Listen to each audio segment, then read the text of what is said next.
स्वागत है दोस्तों आप सभी का अपने यूट्यूब चैनल में। दोस्तों आज का ये वीडियो दोस्तों जेकबोर्ड के क्लास 10 के सभी विद्यार्थी के लिए दोस्तों वेरी मोस्ट इंपोर्टेंट वीडियो होने वाला, ठीक है। क्यों दोस्तों आज की इस वीडियो में लोग जो है सामाजिक विज्ञान यानी कि सोशल साइंस का मॉडल पेपर का सेट 4 आज की इस वीडियो में फुल सोल्यूशन करने वाला है, ठीक है। माध्यमिक वार्षिक परीक्षा 2022-23 का दोस्तों वीडियो पर अंत तक बन रहेगा। और जिस प्रकार से मॉडल पेपर में आप सभी का सब्जेक्टिव क्वेश्चंस पूछा गया है, ठीक है, जिस प्रकार से पैटर्न है दोस्तों इसी प्रकार से आपको एग्जाम में रहने वाला है। तो जितना भी दोस्तों को जरूर शेयर कीजिए और अगर चैनल पर पहली बार आए चैनल को सब्सक्राइब करने के साथ साथ बेल नोटिफिकेशन को ऑल पे सिलेक्ट कर लीजिएगा, ठीक है। देखिए दोस्तों सबसे पहले अति लघुत्तरीय प्रश्न रहेगा, ठीक है। किन्हीं 5 प्रश्नों का उत्तर दीजिएगा। मैं हर एक वीडियो में जितना भी आपका जो 1 2 3 सेट जो है अपलोड हो चुका है सब्जेक्टिव का, ठीक है, और आपका जो है ऑब्जेक्टिव का पूरा सेट अपलोड हो चुका, जिसमें दोस्तों मैं आपको बताया अति लघुत्तरीय में 7 को पूछेगा, 5 को का उत्तर दीजिएगा और 10 नंबर आपका अति लघुत्तरीय में पक्का हुआ, ठीक है। कहता पहला प्रश्न है कि पूर्व औद्योगिकरण से आप क्या समझते हैं। काफी इंपॉर्टेंट प्रश्न है। देखिए ब्रिटेन में औद्योगिकरण से ठीक पहले दौर को पूर्व औद्योगिकरण कहते हैं। यह वह समय था जब ब्रिटेन में कारखाने खुले नहीं थे, ठीक है। औद्योगिकरण मतलब जो है कल कारखाने होता, ठीक है। तो पूर्व पहले औद्योगिकरण जो नहीं होता था, इसी को दोस्तों हम लोग क्या कहते हैं, ब्रिटेन में औद्योगिकरण से ठीक पहले दौर को पूर्व औद्योगिकरण कहते थे। पहले जो है कारखाना नहीं होता था, इसी को दोस्तों हम लोग कहते हैं। चलिए नेक्स्ट है 2 नंबर क्या कहता है। 19वीं शताब्दी में लंदन शहर की आबादी के निरंतर बढ़ने के किन्हीं 4 कारण को बताइए, ठीक है। 19वीं शताब्दी में लंदन शहर की आबादी के निरंतर बढ़ने के 4 कारण निम्नलिखित है। पहला देखें तो वस्त्र और वस्त्र उद्योग, ठीक है, वस्त्र और वस्त्र उद्योग हो जाएगा। दूसरा है लकड़ी और फर्नीचर उद्योग, ठीक है। चलिए तीसरा है धातु एवं इंजीनियरिंग उद्योग और चौथा है दोस्तों छपाई और स्टेशनरी उद्योग, ठीक है। यहाँ पर दोस्तों वस्त्र उद्योग सिर्फ कर लीजिएगा, ठीक है, इसको काट लीजिएगा। वस्त्र उद्योग हो गया, लकड़ी और फर्नीचर उद्योग हो गया, धातु और यहाँ पर इंजीनियरिंग उद्योग और छपाई और स्टेशनरी उद्योग क्या है, तो लंदन शहर की आबादी के निरंतर बढ़ने का कारण था, ठीक है। 4 चलिए तीसरा प्रश्न कहता है भारत की संघीय व्यवस्था में बेल्जियम से मिलती जुलती एक विशेषता बताए, ठीक है। तो भारत और बेल्जियम दोनों में मिलती जुलती विशेषता यह कि दोनों क्या है, तो लोकतांत्रिक देश है, ठीक है। चलिए सिंपल सा क्वेश्चन था। 4 नंबर कहता है भारत में सौर ऊर्जा का भविष्य उज्जवल है, कैसे आप कह सकते हैं। और देखिए दोस्तों जो भी अभी तक वीडियो को लाइक चैनल को सब्सक्राइब नहीं किया है वो कर लीजिएगा, ठीक है। काफी मोस्ट इंपोर्टेंट जो है आपका वीडियो है। और बाकी सेट को नहीं देखे तो देख लीजिएगा प्लेलिस्ट में दोस्तों, आपको जो लाइन बाय लाइन सभी सेट मिल जाएगा, ठीक है। भारत में सौर ऊर्जा का भविष्य उज्जवल है कैसे। देखिए भारत में सौर ऊर्जा का भविष्य उज्जवल निम्नलिखित कारणों से है। पहला देखें तो भारत एक उष्ण कटिबंधीय देश है, आपको भी पता है गर्म है। यहाँ का जो जलवायु है भारत का ये गर्म जलवायु है, ठीक है। सौर ऊर्जा के दोहन करने की भारी संभावना है, ठीक है। यानी कि दोस्तों यहाँ पर जो आप सभी का जो भारत है एक उष्ण कटिबंध जलवायु में है, ठीक है। यानी कि इसका जो जलवायु है गर्म जलवायु है, इसमें दोस्तों आप सौर ऊर्जा का आसानी से उपयोग कर सकते हैं, ठीक है। ग्रामीण और दूर दराज इलाके में सौर ऊर्जा तेजी से प्रचलित होती है, ठीक है। चलिए 5 नंबर कहता है कि वैश्वीकरण से कृषि पर क्या प्रभाव पड़ा। तो वैश्वीकरण से कृषि उत्पादन तो बढ़ा, परंतु इसके साथ ही बाजारों में खाद्यान्न की क्या आपूर्ति बढ़ी, ठीक है। चलिए 6 नंबर कहता है कि मुद्रा को परिभाषित करें। तो मुद्रा धन के उस रूप को कहते हैं, किसको कहते हैं, जिससे दैनिक जीवन में क्या होता है, क्रय विक्रय की क्रियाएं होती है, ठीक है।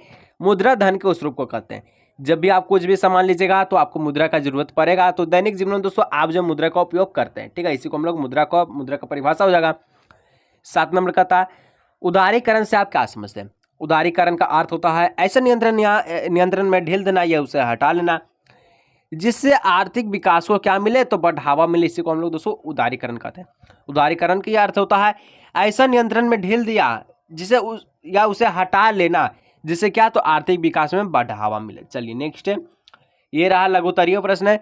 इसमें भी दोस्तों 8 से लेकर 14 तक का जो प्रश्न रहेगा जो लघुत्तरीय रहेगा, ठीक है। 7 को इसमें 5 को का उत्तर दीजिएगा, 15 नंबर आपको लघुत्तरीय में पक्का करना है, ठीक है। तो कहता है प्रश्न दोस्तों 8 नंबर की प्रथम विश्व युद्ध के समय भारत में औद्योगिकरण, ठीक है, औद्योगिक उत्पादन बढ़ने के क्या कारण थे। तो प्रथम विश्व जब युद्ध हुआ था 1914 से 1918, ठीक है, तब क्या हुआ, तो दोस्तों आपका जो ब्रिटेन है ऐसा उलझ गया, ठीक है। यानी कि जो प्रथम विश्व युद्ध हुआ था ब्रिटेन पे सबसे ज्यादा भारी नुकसान हुआ था, ठीक है। तो ऐसे उलझ गया कि उसका जो सारा ध्यान अपने बचाव में लग गया और भारत में माल का निर्यात ना कर सका, जिसके कारण भारत को उद्योगों को जो पनपने का सुअवसर प्राप्त हो गया। इंग्लैंड के सब कारखाने निर्यात की चीजों की जगह क्या बनाने लगे, तो यहाँ पर दोस्तों सैनिक सामग्री बनाने में लगेगा, इसलिए भारत औद्योगिकरण को रातों रात एक विशाल देशी बाजार मिल गया। इसलिए पहले विश्व युद्ध के समय भारत का औद्योगिकरण उत्पादन बढ़ा। कहने का मतलब दोस्तों, जब पहला विश्व युद्ध हुआ था तो इसमें जान माल का पूरा नुकसान हुआ था। जो ब्रिटेन है ये भारत में अपना माल का निर्यात करता था, ये अपने बचाव में उलझ गया। जो इंग्लैंड है दोस्तों ये माल का निर्यात ना करा, लेकिन क्या किया तो सैनिक सामग्री बनाने में जो है जुट गया। ठीक है, प्रथम विश्व युद्ध हुआ था, सैनिक जो कपड़ा है इसको बनाने में जुट गया। तो इस तरह से दोस्तों प्रथम विश्व युद्ध में भारत का जो है देशी बाजार मिल गया और उद्योगों को पनपने का शुभ अवसर प्राप्त हो गया। ठीक है, 9 नंबर का आता है कि बोर्ड ब्लॉक्स प्रिंट याद, ठीक है, तख्ती की छपाई यूरोप में 1925 के बाद आई, व्याख्या करें। देखिए 1295 में मार्को पोलो नामक महान खोजी यात्री चीन में काफी साल तक खोज करने के बाद इटली वापस लौटा। ठीक है, चीन के पास बोर्ड ब्लॉक वाली छपाई की तकनीकी पहले से मौजूद थी। मार्को पोलो यह ज्ञान अपने साथ लेकर लौटा। फिर क्या बोला, तो फिर दोस्तों यहाँ पर फिर इतालवी भी तख्ती की छपाई से किताब निकालने लगे और जल्द ही जो यह तकनीक वाकई यूरोप में फैल गया।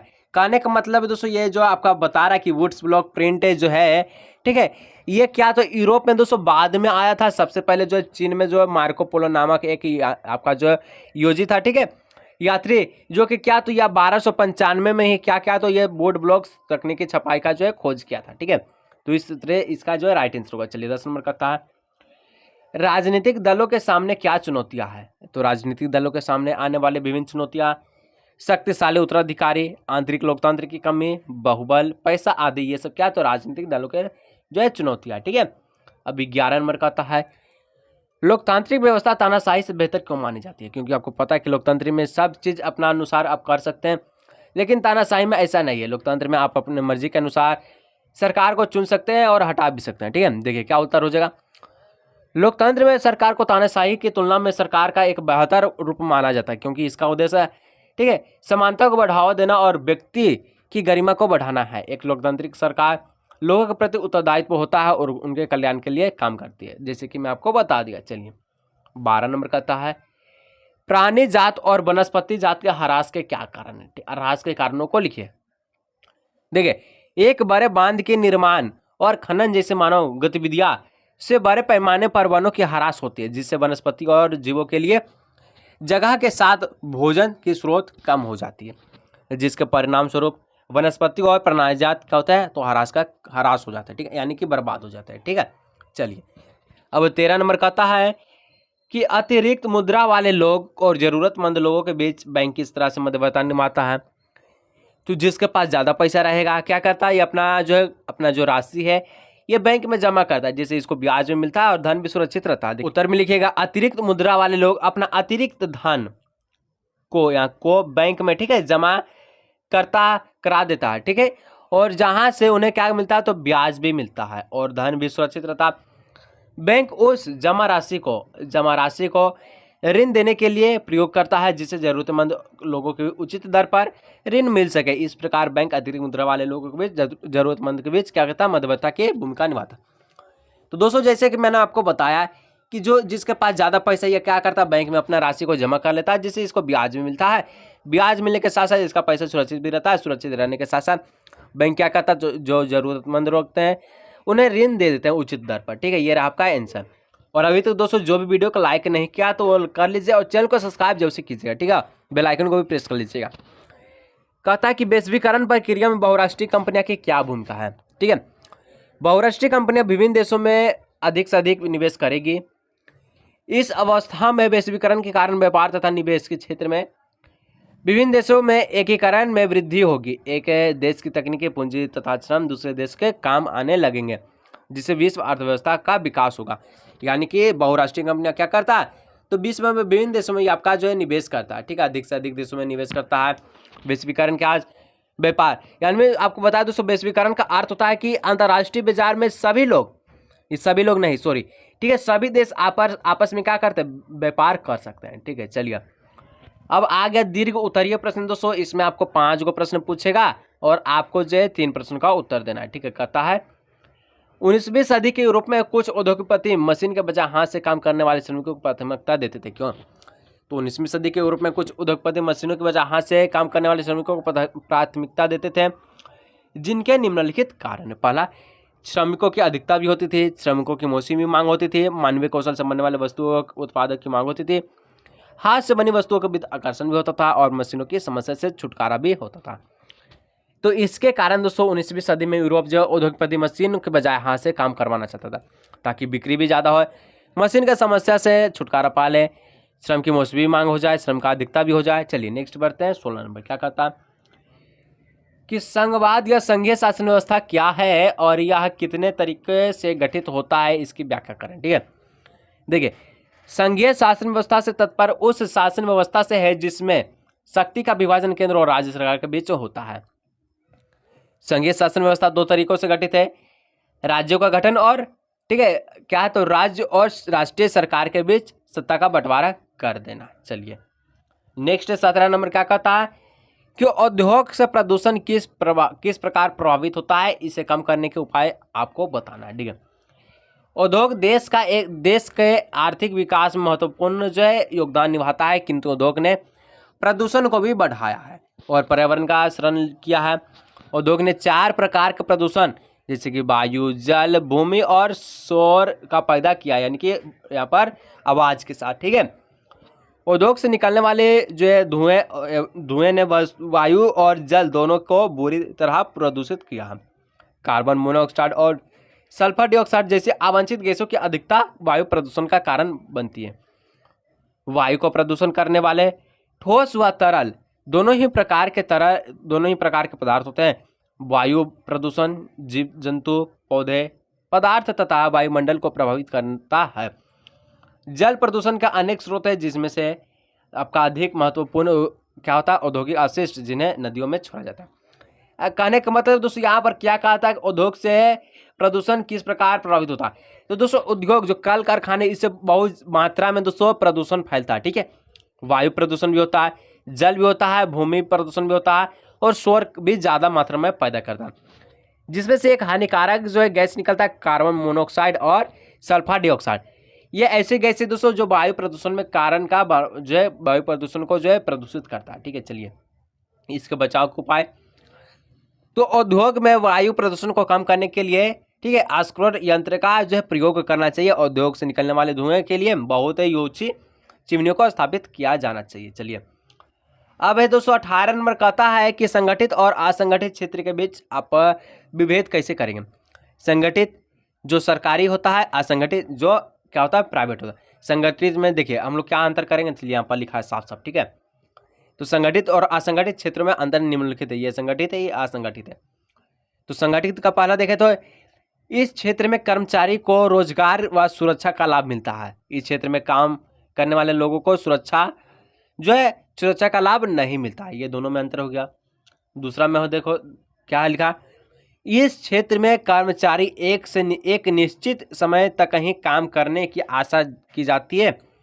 इस समय से अतिरिक्त काम करने पर उन्हें अतिरिक्त वेतन दिया जाता है। और इस क्षेत्र में दोस्तों किसमें, तो असंगठित में, इस क्षेत्र में काम करने वाले लोगों को अतिरिक्त समय के लिए अतिरिक्त वेतन नहीं दिया जाता है। ठीक है, क्योंकि ये प्राइवेट का बात है।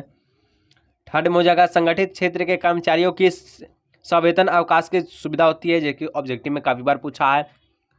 ठीक है, तो सवेतन यानी वेतन के साथ जब छुट्टी मिलता है सरकारी को, ये सरकारी काम करने वाले जो ऑफिसर होते हैं या कुछ भी, ठीक है, कुछ भी सरकारी नौकरी है, तो ये छुट्टी मारते हैं, तो दोस्तों इसको जो वेतन नहीं करता। ठीक है, लेकिन असंगठित क्षेत्र में काम करने वाले लोगों को वेतन अवकाश की सुविधा नहीं होती है। ठीक है, ये छुट्टी मारे तो उस दिन का तनख्वाह इसको काट लिया जाएगा। ठीक है, चौथा कहता है संगठित क्षेत्र में कार्यरत श्रमिकों व कर्मचारियों को भविष्य निधि सेवा, अनुदान, पेंशन, चिकित्सक सुविधा प्राप्त है, लेकिन इसमें असंगठित क्षेत्र में कार्यकर्ता श्रमिकों को भविष्य आदि की सुविधा प्राप्त नहीं होती है। ठीक है, तो ये दोस्तों 18वां प्रश्न और 19वां प्रश्न दोस्तों आपको मैप से संबंधित प्रश्न। तो दोस्तों मैं आपको मैप का एक वीडियो लेकर आया था, जैसे कि आपको स्क्रीन पर शो रहा होगा, तो उसको क्लिक कर लीजिए दोस्तों। और अभी तक वीडियो को लाइक, चैनल को सब्सक्राइब नहीं किया कर लीजिए। मिलेंगे दोस्तों हम लोग नेक्स्ट वीडियो में।